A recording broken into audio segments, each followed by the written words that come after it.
जय गुरु all of you. आज हम जो पिछले लास्ट वीडियो में हमने जो कुछ भी पढ़ा था उसके आगे का आज हम देखेंगे। जैसा कि हमने उसमें कि आयुर्वेद के बारे में कुछ जाना था और कुछ पॉइंट जो है उसके एम्स के बारे में और उसके आचार्यों के बारे में हमने कुछ जाना, और एक पॉइंट जो चौथा पॉइंट था चिकित्सा, हमने उसके बारे में कुछ जाना था, लेकिन बहुत सारा रह गया था जो कि डिस्कस आज हम इस वीडियो में करेंगे। तो हम देखेंगे और उसके अलावा भी कुछ पॉइंट्स है जैसा कि हम यहाँ पर देख सकते हैं, तो उस पॉइंट को भी हम कवर करने की कोशिश करेंगे। ठीक है, तो पहला पॉइंट है हमारा चिकित्सा।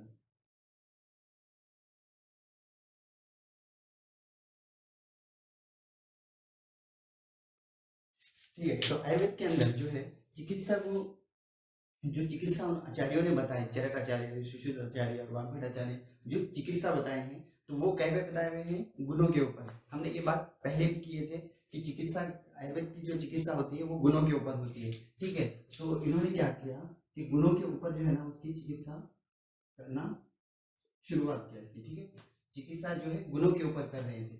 तो इसको समझने के लिए हमें कहाँ जाना पड़ा कि ये गुण होते कहाँ पर है। तो हमने देखा था कि द्रव्य, ठीक है, द्रव्य जाना हमने, फिर द्रव्य के बाद हम गुणों के ऊपर आए। तो द्रव्य किसे कहते हैं, द्रव्य किसे कहते हैं, जैसे मॉडर्न में हम क्या पढ़ते हैं कि ड्रग्स, तो वही क्या है, चलो द्रव्य है। लेकिन हम इसके लिए आचार्यों ने क्या कहा, ठीक है, तो चरकाचार्य ने इस बारे में क्या कहा कि यत्र आश्रिता कर्म गुना कारणम समवाय यत्र द्रव्य, यानी कि द्रव्य के आश्रित में क्या होते हैं, गुण और कर्म होते हैं। जिसके आश्रित में गुण और कर्म होते हैं वही क्या होता है, द्रव्य होता है। ठीक है, तो हम यहाँ पे द्रव्य की तो डेफिनेशन देखें। उसके बाद हमने कहा था कि गुण, यानी कि गुण क्या होता है, गुण यते आमंत्र्यते लोकनिल इति गुणः, ये भी हमने जाना कि जिसकी वजह से लोग मतलब आकर्षित हो रहे, क्योंकि ये इसके आश्रित में है। तो कहाँ देखेंगे लोग, जो है द्रव्य की तरफ देखेंगे, ऐसा हम कह सकते हैं कि जिसकी वजह से लोग आकर्षित होते हैं उसे गुण कहते हैं। तो ये द्रव्य की तरफ देखेंगे। ठीक है, तो ये हो गया। फिर हमने कहा था कि उसी के बाद चरक ने ये भी कहा कि गुण क्या होते हैं। तो उन्होंने कहा कि समवाय, समवाय तो निश्चय कारणम गुण, समवाय तो निश्चय कारणम गुण, यानी कि जो गुण होते हैं वो द्रव्य के साथ कैसे होते हैं, समवाय संबंध में होते हैं। ठीक है, समवाय संबंध किसे कहेंगे, तो ऐसा जानो कि जिसको हम अलग नहीं कर सकते हैं, जिसको हम अलग नहीं कर सकते। जैसे कि अगर से मैं आपको कहूँ कि बर्फ अगर से आपके हाथ में दे दिया और कहा कि इससे शीत गुण को अलग करके बताओ, तो आप नहीं कर पाओगे। वैसे ही कि समवाय संबंध, यानी कि ऐसा संबंध जिसको अगर से आप गुण को अलग करने की कोशिश करेंगे तो द्रव्य खत्म हो जाएगा। ठीक है, मतलब उसको आप अलग नहीं कर पाओगे। ठीक है, उसके मॉडर्न में एक एग्जांपल कैसा दे सकते हैं हम उसकी, कि जैसे कि आपने मैग्नेटिक की जो रॉड देखी ना, मतलब कि उसका एक नॉर्थ पोल ईस्ट रहेगा, पोल रहेगा और साउथ रहेगा। रॉड उसको अगर से हमने कहा कि इसको कट करो, तो कट करने के बाद एक नॉर्थ बनता है और एक इधर वाला साउथ है भी। इसको जब कट करेंगे तो ये वाला नॉर्थ था, ये वाला साउथ था। फिर इसको जब हम कट करें तो यहीं पर क्या बन जाएगा, ये वाला फिर से नॉर्थ बनेगा। और इसको जो कट करने के बाद ये वाला पॉइंट, ये क्या हो गया, फिर ये नॉर्थ तो ये साउथ, और फिर ये नॉर्थ तो फिर ये साउथ। यानी कि हम क्या कह रहे हैं कि वो उसको अलग नहीं कर पाओगे। ठीक है, तो वैसे ही ये भी है, ऐसा समझो, सिर्फ एग्जाम्पल के लिए था कि गुण और द्रव्य दोनों को हम क्या कर सकते हैं, जब ये समवाय संबंध में है तो हम इसको अलग नहीं कर सकते। ठीक है, तो यहाँ तक देख लिए। और दूसरी बात, गुण ये कैसा होता है, निश्चेष्ट होता है, यानी कि चेष्टा कहते हैं कार्य को। अगर से कोई कार्य करते हैं तो हम उसको चेष्टा करेंगे। लेकिन गुण कैसा होता है, निश्चेष्ट, यानी कि कोई कार्य नहीं करता जब तक कि वो द्रव्य में, द्रव्य से अगर गुण खुद से कोई कार्य नहीं करता, लेकिन जब द्रव्य रहेगा तो द्रव्य के साथ वो कार्य करेगा। ठीक है, तो यहाँ तक समझ में आ गया था। फिर उसके बाद हम ये देखेंगे कि ये जो द्रव्य, अब द्रव्य द्रव्य कर रहे हैं ड्रग्स, तो एक्चुअल में है क्या। ठीक है, तो देखो औषधि आहार के अंदर, औषधि आहार के अंदर पंचभौतिक जो भी प्रयोजन रहेगा, प्रयोजन कार्य द्रव्य, उसी को क्या कहेंगे, द्रव्य। यानी कि ऐसे द्रव्य हम किस लिए इस्तेमाल करें, चिकित्सा के लिए ना, कि व्याधि का क्या हो, नाश हो। तो इसीलिए हम ऐसे द्रव्य का उपयोग करते हैं, जो सेवन करते हैं, ताकि ये हो। तो हमने क्या कहा था कि आयुर्वेद की जो भी चिकित्सा रहेगी वो गुणों के ऊपर रहेगी। ठीक है, तो हम ऐसे गुणों को इस्तेमाल में लाएंगे, मतलब ऐसे गुण वाले द्रव्य को इस्तेमाल में लाएंगे, यानी उसका सेवन करेंगे, ताकि जो पर्टिकुलरली व्याधि है उसकी जो गुण है उसके क्या होंगे, विपरीत होंगे, है ना, या फिर उसके लिए समान होंगे। तो इसके लिए उन्होंने क्या कहा, तो उन्होंने जो है ना दो बातें बताए। पहले बताया उन्होंने वृद्धि सामान्य सर्वेश्याम, वृद्धि समान, यानी कि समान से समान की क्या होती है, वृद्धि होती है। ये आयुर्वेद का पहला लॉ बना। ये मतलब है कि नहीं, वृद्धि समान है सर्वेषाम, ये समान से समान की क्या होती है, वृद्धि होती है। हम भी इस बात को समझ सकते हैं। मान लो आपके पास 1 किलो गेहूं है और उसमें 1 किलो आप गेहूं मिला दो तो क्या हो जाएगा, समान से समान की वृद्धि हो जाएगी ना, बढ़ जाएगा ना। तो वैसा ही इन्होंने कहा कि समान से समान की क्या होती है, वृद्धि होती है। वृद्धि समान है सर्वेषाम, विपरीत है विपर्य। अब अगर से उसकी विपरीत अगर से करें, यानी कि कम किया जाए तो क्या हो गया कि उससे इतनी उसका कम होंगे ना, क्षय होना शुरू हो जाएगा। तो वैसा ही इस बात यहाँ पर भी बताया गया है। फिर उसके बाद है कि नहीं, या फिर दूसरी अल्फाज दोनों ऐसा कहा कि सर्वदा सर्व भावनम सामान्यम वृद्धि कारणम प्रयास हेतु विशेषक, यानी कि कहने का मतलब एक ही था कि समान से समान की वृद्धि होती है, उसकी विपरीत अगर से लोगे तो उससे प्रयास होगा, यानी कि उससे कि नहीं क्षय देखने को मिलेगा। ठीक है, तो ये वाला यहाँ तक क्या हमने डिस्कस करे थे। फिर उसके बाद एक अभी एक उसके बाद वाला, अच्छा ये तो सब सही है, यहाँ तक तो हमने देख लिया, समझ में भी आ गया कि किन्हीं चिकित्सा है, चिकित्सा गुणों के ऊपर है, गुणों को समझने के लिए हमको द्रव्य, तो यही कारण था कि जो द्रव्य आचार्यों के जमाने के अंदर जो द्रव्य जिस पर्टिकुलर व्याधि के लिए उपयोग में आई, उन्होंने बताया कि इससे इस व्याधि का नाश होता है।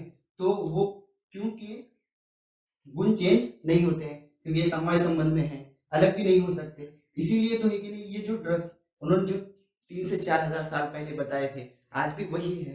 यानी कि उसका मतलब क्या है कि क्योंकि ये दोनों समवाय संबंध में है और दोनों भी अलग नहीं हो सकते, तो लिहाजा ये हो गया कि ये द्रव्य जिस वक्त आचार्य का दौर था उसमें भी वही सेम थे, आज भी वही है। इसीलिए कि नहीं ये कह सकते हैं कि द्रव्य इसमें चेंज नहीं होते। उसके अपोजिट अगर से हम एलोपैथी में देखिए तो बहुत सारे जैसे कि ड्रग्स है जो कि बैन हो जाते हैं, बहुत सारी ये हो जाते हैं, क्यों, तो वहाँ पर क्या है, साइन और सिम्टम के हिसाब से जो है ना ट्रीटमेंट होता है। लेकिन यहाँ की ट्रीटमेंट कैसी है, गुणों के हिसाब से, और गुण कभी चेंज नहीं होते क्योंकि वो द्रव्य के आश्रित में होते हैं। और दूसरी बात जो है वो कैसे होते हैं, समवाय संबंध में रहते हैं। तो अगर से इसको अलग करने की कोशिश करें तो द्रव्य नष्ट हो जाता, तो फिर मतलब उसका कोई अस्तित्व नहीं रहता है। तो यही बात है कि आयुर्वेद के अंदर जो भी ड्रग्स बताए गए हैं वो आज तक जैसे के वैसे इस्तेमाल में आते हैं। तो इसीलिए हमने कहा कि जो आयुर्वेद होता है वो परफेक्ट है, यानी कि इसके अंदर कोई फेरबदल नहीं होता है। तो ये उसके पीछे का था रीजन, स्टोरी बिहाइंड बोलते हैं ना, वो वही वाला कंसेप्ट है। ठीक है, अब उसके बाद हम क्या करेंगे, ये तो सब सही है, लेकिन जो चिकित्सा करने वाले थे आचार्य तो उनके भी कोई मतलब रहेंगे ना। तो उन्होंने कहा कि देखो हाँ ये तो हमको समझ में आ गया, आपने जो बताया हमको सब समझ में आया, लेकिन ये बताओ कि हम कैसे समझेंगे कि शरीर के अंदर कौन से गुण बढ़ गए हैं, कौन से कम हुए हैं, जिसकी वजह से व्याधि हुई है। तो उन्होंने कहा अच्छा ये बात है, तो ठीक है हम उसके भी बारे में बात करते हैं। तो उन्होंने जो है ना एक नया कंसेप्ट दिया। ठीक है, उन्होंने क्या कहा, आपको ये समझने के लिए पहले दोष समझना जरूरी है, उसके बाद धातु और उसके बाद मल। तो देखेंगे उसके बारे में उन्होंने क्या कहा। हाँ, उन्होंने क्या कहा, उन्होंने जो है ना एक कंसेप्ट दिया कि दोष। ठीक है, तो पूछने वालों ने ये पूछा कि दोष में एक्चुअल में होता क्या है। तो उन्होंने कहा दुष्यंति इति दोषः। उन्होंने क्या कहा, दुष्यंति इति दोषः, जो दूसरों को क्या करते हैं, दोषित करते हैं, जो दूसरों को दोषित करते हैं उसे दोष कहो। ठीक है, हाँ समझ में आ गया हमें कि जो दूसरों को क्या करते हैं, दोषित करते हैं। लेकिन हमने कहा कि फिर किसे करते हैं, दूसरा क्वेश्चन, किसे करते हैं। हाँ ये तो समझ में आ गई, दुष्यंति इति दोषः, जो दूसरों को दोषित करते हैं उसे दोष कहते हैं, लेकिन करते किसे हैं। तो उन्होंने कहा कि जो दुष्य होते हैं। तो हमने कहा कि दुष्य कौन होते हैं। तो उन्होंने कहा कि दुष्य जो होते हैं वो क्या होते हैं, धातु और मल। ठीक है, दुष्यंति इति दोषः, जो दूसरों को दोषित करते हैं वो क्या होते हैं, दोष होते हैं। तो हमने कहा ठीक है, लेकिन करते किसे हैं। तो उन्होंने कहा कि धातु और मल। तो इसकी समझने के लिए कि देखो धातु कितने हैं शरीर के अंदर, अब ये धातु कहते किसे हैं, पहली बात तो ये, तो धातु कहते हैं धारणा धातुआ, यानी कि जो शरीर का क्या करते हैं, धारण करते हैं, जो शरीर का धारण करते हैं उसको क्या कहते हैं, धातु। और जो मल क्या है, मल के बारे में कहा कि मलानी करना मलहा, यानी कि जो शरीर को क्या करते हैं, मलिन करते हैं, जो दूसरों को मलिन करते हैं उसको क्या कहा गया उन्होंने, मल। ठीक है, तो ये कितने होते हैं, तो ये 7 धातु होते हैं अपने शरीर में, जो है ना 7 धातु होते हैं। ठीक है, तो उसमें पहला नंबर एक है कि नहीं, रस। अरे आगे एक नहीं धातु लगा दो चलो। ठीक है, रस, रक्त, इसके बाद मांस, मेद,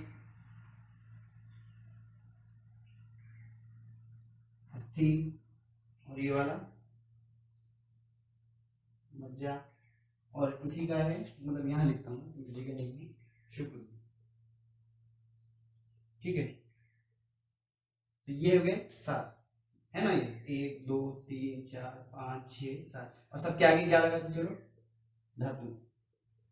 ठीक है,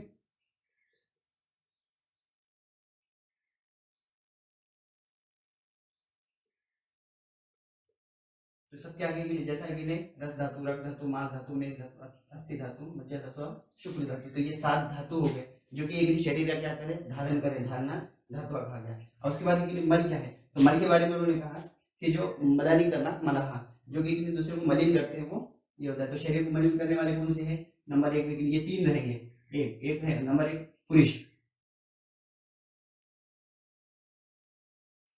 ठीक है, दूसरा है कि क्या होगा, मूत्र, और तीसरा क्या रहेगा, श्वेत। पुरुष यानी कि फीकल मैटर हो गया, मूत्र यानी कि यूरिन हो गया, श्वेत यानी कि स्वेट हो गया। ठीक है, तो ये 3 और ये 7, यानी कि हम क्या देख रहे हैं, ये दुष्य है, ये क्या है, दुष्य। ठीक है, ये दुष्य है। दुष्य कितने हैं फिर, ये 7 हो गए और ये 3 हो गए, यानी कि टोटल मिलाकर कितने हो गए, 10। तो 10 जो है ये दुष्य है, जिनको ही क्या कर रहे हैं, दोषित कर रहे हैं।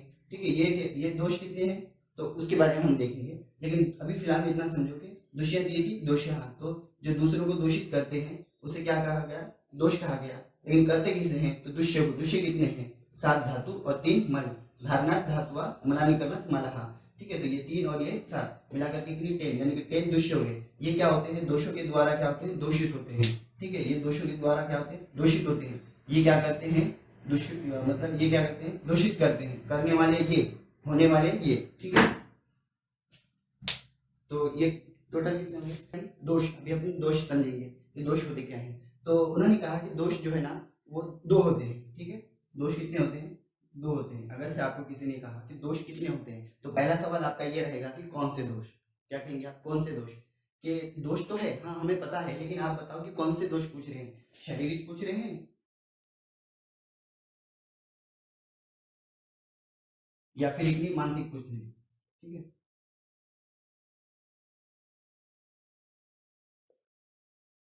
ठीक है, शारीरिक पूछ रहे हैं या फिर मानसिक पूछ रहे हैं। ठीक है, तो इन्होंने कहा है कि शरीर में कौन कौन से आ जाएंगे, फिर शरीर में 3 दोष आते हैं। पहला नंबर है कि वात, और आगे क्या लगाना, दोष। ये दोष कब हो रहे हैं, जब ये प्राकृत अवस्था से कहाँ चले गए, विकृत अवस्था में गए। ठीक है, वात पित्त, ये भी दोष है, और फिर ये वात पित्त और कफ, कफ दोष। ठीक है, ये 3 हो गए जो कि कई में आ रहे, शारीरिक में आ रहे। और दूसरा मानसिक में कौन कौन से आ रहे, तो मानसिक में आने वाले पहले नंबर पे कि नहीं, रज, एक मिनट अपने ऐसे देखिए, सत्व, रज और ये तम। ठीक है, तो इसमें से जो है ये सत्व जो है मानसिक, यानी कि मन की जो है ना, मन के 3 गुण बताए वाले हैं, सत्वम रजस तमस चेति त्रयभुक्ता महागुणा, इनको महागुण बोला गया है। ठीक है, तो उसमें से जो सत्व है, सत्व को क्या माना गया है, गुण। एक्चुअल में गुण कौन सा है, तो मन का एक्चुअल में गुण जो है वो सत्व है। बाकी के लिए रज और तम क्या है, ये कहा कि ये दोष है, ये दोनों को जो है दोष लिया गया है, जबकि सत्व को क्या माना गया है, गुण माना गया है। ये मन के हो गए। ठीक है, मानसिक, तो ये एक हो गया दोष के अंदर के लिए हमने क्या देखे, मानसिक में के सत्व जो है उसका गुण हो गया, रज और तम क्या हो गया, उसके दोष हो गए। वैसा ही शारीरिक में कौन कौन से, वात पित्त और कफ। अब ये दोष कब बनते हैं, तो पहला तो ये है कि जब ये प्राकृत रहेंगे। प्राकृत का मतलब क्या हो जाता है कि ऐसी अवस्था जहां पर वो किसी को दोषित नहीं करते। ठीक है, तो वो होगी प्राकृत अवस्था। और विकृत अवस्था क्या होगी, कि जहां पर उसमें वैषम्य आ गया, मान लो इनमें और इनमें वैषम्य आ गया, तो ये क्या करेंगे, दूसरों को, जैसे पहले क्या बताया गया है, आचार्य द्वारा ये कहा गया है कि पहले शुरू मन क्या होता है, विकृत होता है। ठीक है, मन विकृत होता है। मन विकृत होता मतलब क्या है कि दोष कौन से हो गए, फिर उसमें रजोत्तम हो गए, तो इनमें कुछ विकृति या वैषम्य देखने को मिलता है। ठीक है, ये जब वैषम्य या विकृत हो जाते हैं तब इसमें क्या हो गया, तो ये कि नहीं इधर आते हैं, शारीर के ऊपर उसको क्या है, इसका ये देखने को मिलता है कि ये इन वात पित्त कफ को क्या करते हैं, विकृत करना शुरू करते हैं। तो वात पित्त कफ जब विकृत होता है तो फिर एक ये मल के ऊपर अटैक करते हैं, तो मल फिर क्या हो गया, वहां से एक फिर व्याधि का उत्पन्न होना शुरू हो जाता है। ठीक है, तो पहले कौन सा था, मन विकृत होता है, उसके बाद उसका प्रभाव कहाँ पर पड़ता है, शरीर के ऊपर। तो शारीरिक में एक तीन आ गए, वात दोष, पित्त दोष और कफ दोष। ठीक है, तो ये पहले क्या थी, शुरुआत में जो है जब ये अपने साम्य अवस्था में थे, यानी कि प्राकृत अवस्था में थे, तब प्राकृत अवस्था में ये जो है शरीर का क्या कर रहे थे, धारण कर रहे थे। ठीक है, प्राकृत अवस्था में शरीर का धारण कर रहे थे, लेकिन इसके अंदर वैषम्य आ गया। ठीक है, वैषम्य आने के बाद या फिर इसमें विकृति आने के बाद, ठीक है, ये क्या बन जाते, फिर दोष बन जाते। ठीक है, दुष्यंती दोषः बनते। लेकिन पहले कहते इसके बारे में क्या कहा गया कि प्रकृति आरंभ करते सती स्वतंत्र दोषान दोषः, यानी कि प्रकृति के आरंभ के लिए भी, प्रकृति क्या होती है वो हम पीवी के जब ये होंगे तब देखिए, प्रकृति मिति स्वभाव वगैरह उसके अलग से एक कंसेप्ट है। तो हम जो है ना पर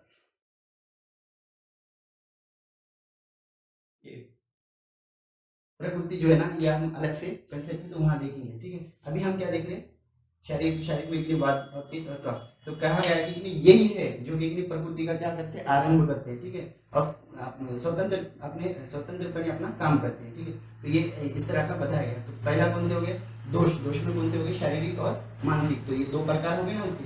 और उसके बाद शारीरिक में एक बात पित्त कफ और ये, लेकिन ये कब दोष बन रहे, जब उनके प्राकृत अवस्था से कहा जा रहे विकृत अवस्था में। ठीक है, और मानसिक में एक भी नहीं, सत्व क्या हो गया उसका गुण, और रज और तमो क्या हो गया उसका ये दोष हो गए। समझ में आ गया, यहाँ तक तो समझ में आ गया। तो हमने क्या कहा कि दोष भी देखे, धातु भी देखे, मल भी देखे, और प्राकृत विकृत अवस्था भी देखे। ठीक है, प्राकृत अवस्था मतलब क्या होता है, अभी बहुत सारों को ये समझ में नहीं आया प्राकृत मतलब क्या, विकृत मतलब क्या। तो इतना समझो, देखो अपने मॉडर्न कंसेप्ट को अगर हमने देखे तो हम ऐसा कह सकते हैं कि जैसा वेव थ्योरी ऑफ लाइट है, बहुत सारी जगह हमने ऐसे देखे कि थ्रीशोल फ्रीक्वेंसी होना चाहिए, थ्रीशोल जो है ना उसकी इंटेंसिटी होना चाहिए। ऐसे बहुत सारे हमने एक थ्रीशोल पढ़ा था, यानी कि वो जहाँ पर है वो मतलब वहीं पर एक वो पर्टिकुलर वो फॉर्म होगा, उसके ऊपर या फिर उसके नीचे क्या हो जाएगा, क्या होगा, नहीं बनेगा ना, वो जो भी कंसेप्ट रहेगा वो नहीं बनेगा।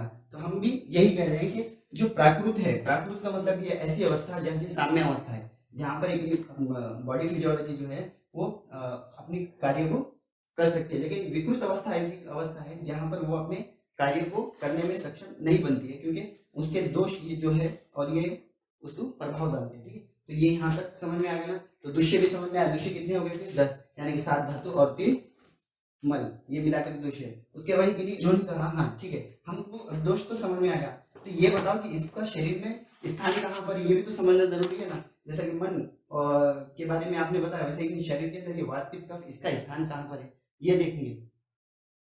ठीक है, एक मिनट, थोड़ा सा मतलब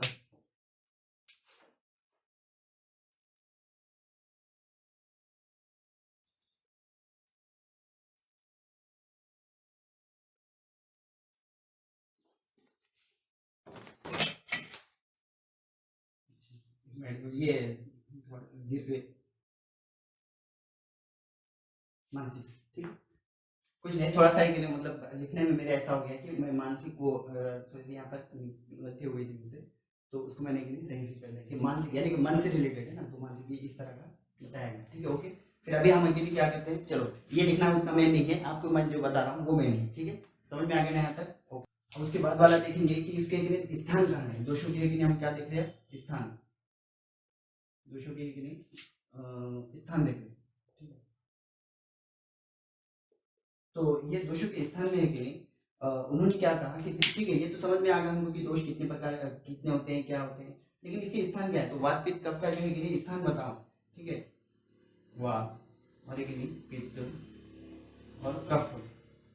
ठीक है, इसका हमको स्थान बताओ ताकि हमको पता चले कि किसमें क्या गड़बड़ हुई है, ताकि कि हम उसके गुणों के हिसाब से उसकी क्या करें, चिकित्सा करें, है ना। अपना पूरा क्या स्ट्रगल क्या करना है कि स्वस्थ व्यक्ति को स्वस्थ रखना है, और जो विकारग्रस्त है उसकी विकार को क्या करना है, नाश करना है। ठीक है, उसकी व्याधि का नाश करना है, यही चल रहा ना।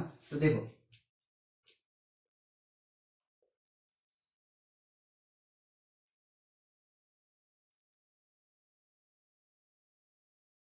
इधर देखो अभी, ये उसकी मतलब ऐसा है कुछ। ठीक है, तो यहाँ पर एक उन्होंने क्या कहा कि वात पित्त और कफ है। ठीक है, तो उन्होंने क्या करा, शुरू से एक यहाँ पर वात को रखा, फिर उसके बाद यहाँ पर पित्त को रखा, उसके बाद यहाँ पर कफ।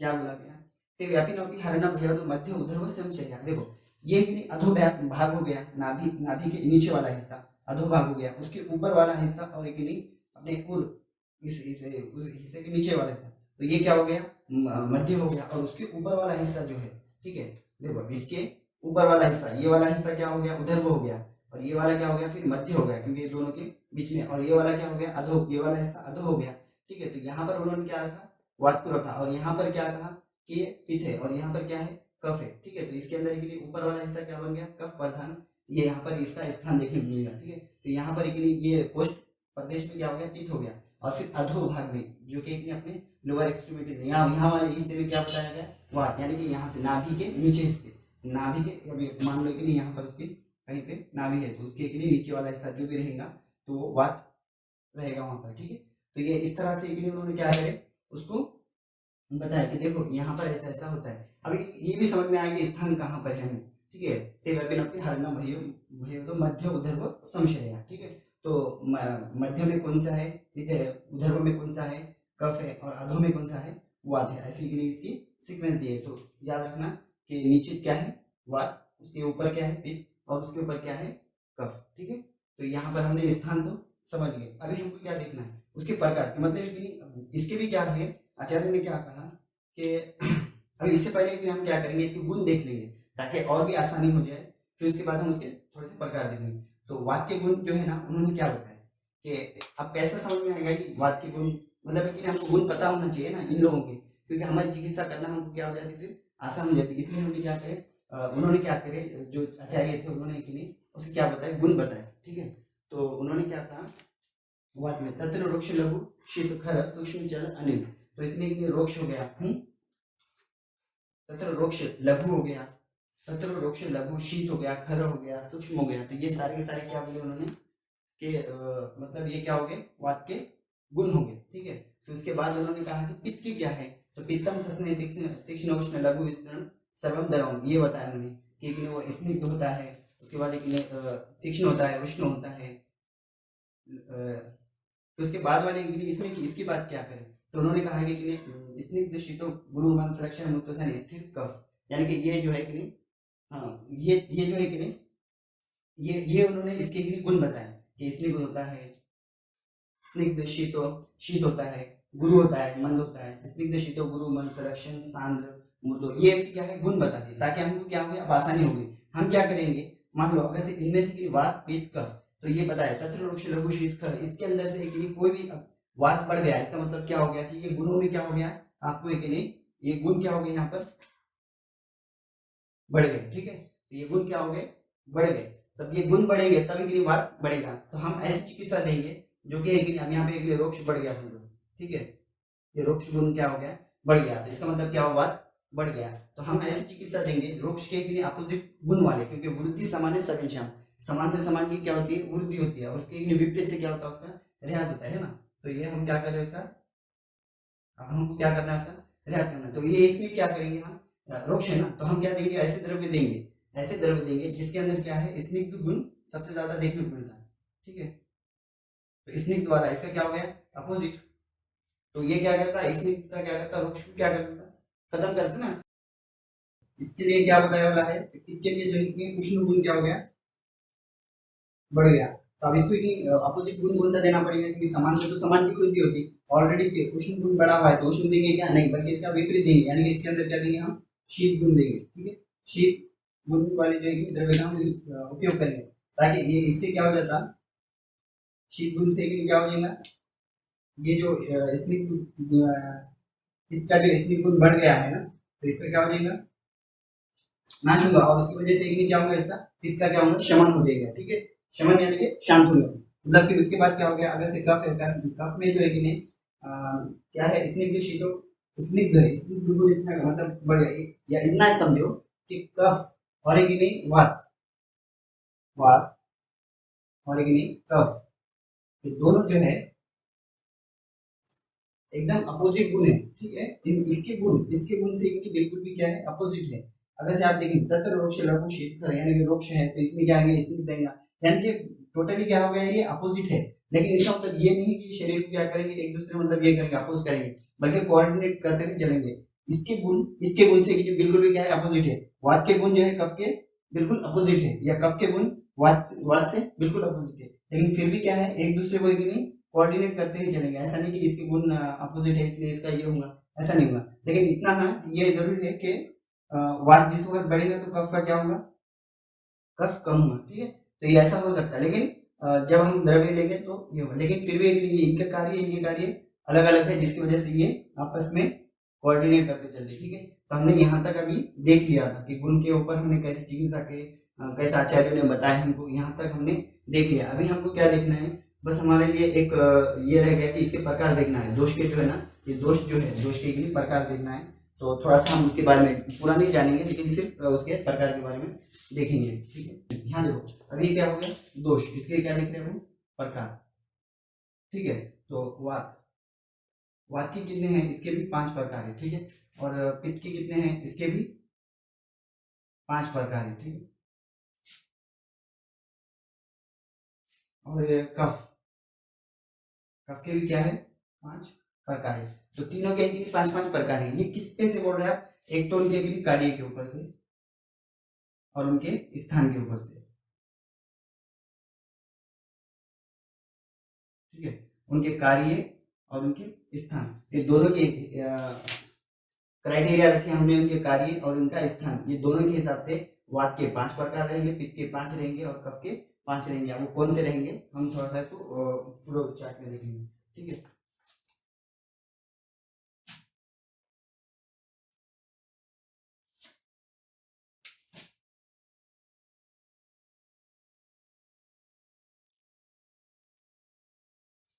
तो यहाँ पर है पहला वात, ठीक है। वात के कितने हैं, 5 प्रकार बताए। पहला क्या है उसका, वात में जो है वात, और ये है पित्त, और ये वाला कफ, ठीक है। तो इसमें पहला जो है वात के अंदर प्राण, उदान,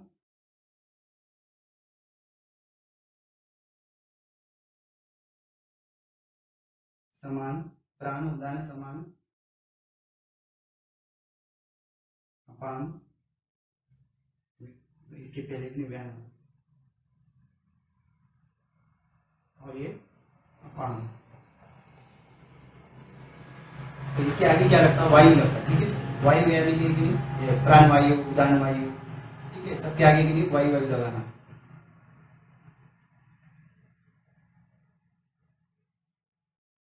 प्राण वायु, उदान वायु, समान वायु, व्यान वायु, अपान वायु। और ये अपन क्या देख रहे हैं, इसके प्रकार, इसके एक तो स्थान और दूसरा जो है कि उसका कार्य, इनके के लिए कार्य अलग अलग है, सबके कार्य अलग है, उसके स्थान अलग है। उसकी वजह से कि वाद के 5 प्रकार बने, तो 1 2 3 4 और ये 5 ये हो गए। अब पित्त के क्या है, पाचक, नंबर 2 पाचक, रंजक, साधक, आलोचक,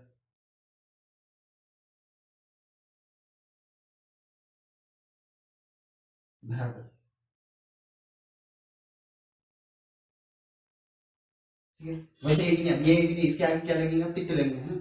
पाचक पित्त, रंजक पित्त, साधक पित्त, आलोचक पित्त, भ्राजक पित्त। जैसे इसमें वायु लगा था ना, इसमें क्या लगेगा, यहाँ पे पित्त लगेगा। पाचक, रंजक, साधक, आलोचक, भ्राजक, ये 5 इसके प्रकार के, इसके कार्य अलग अलग है हर एक की, और हर एक का स्थान भी अलग है। तो पाचक पित्त, रंजक पित्त, सबके आगे आगे क्या लगेगा, पित्त, ठीक है। ऐसा। अब कफ के बारे में देखिए, कफ के भी 5 प्रकार है, उनके कार्य अलग है, उनके स्थान अलग है, इस हिसाब से। तो उसमें क्या है, नंबर 1 क्लेदक, ठीक है। क्लेदक, क्लेदक और क्लेदक और नंबर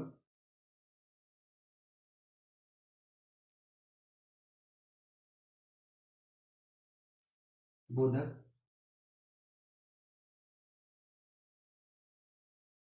तर्पक, श्लेषक।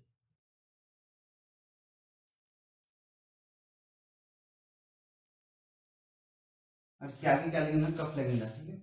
कफ, सबके आगे क्या है, कफ कफ लगेगा।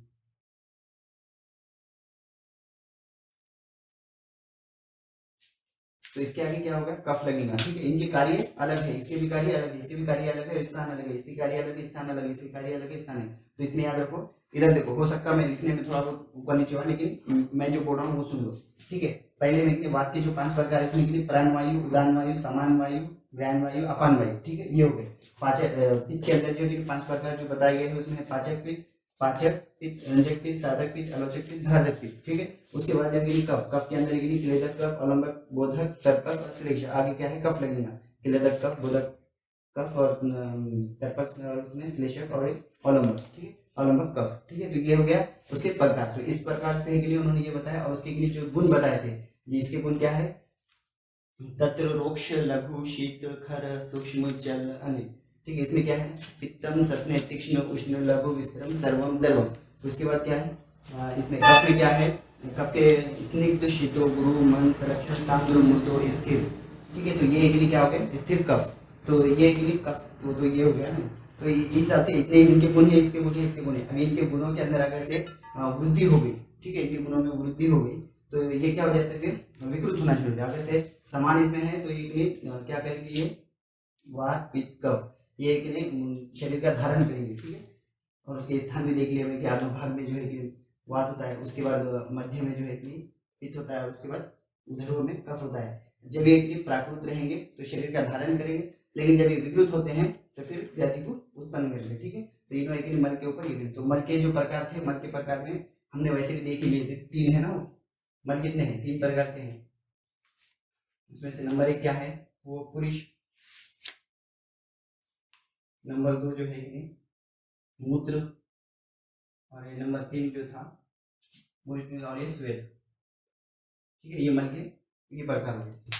तो ये 3 और फिर 7 धातु, ये मिलाकर के क्या बन गए, दुष्य बन गए। तो दुष्य 10 हो गए, दोषी हो गए, दुष्यंती इति दोषः, ये दूषित करने वाले, ये दूषित होने वाले, ठीक है, ये करने वाले, ये होने वाले, ठीक है, ऐसा है। तो इतना यहाँ तक हमने देख लिया। मन के अंदर जो है ना, जो मन था, मन के अंदर के लिए 3 गुण बताए वाले थे। पहले में क्या बोला था, सत्व गुण, ठीक है। जो सत्व होता है वो क्या है, गुण है।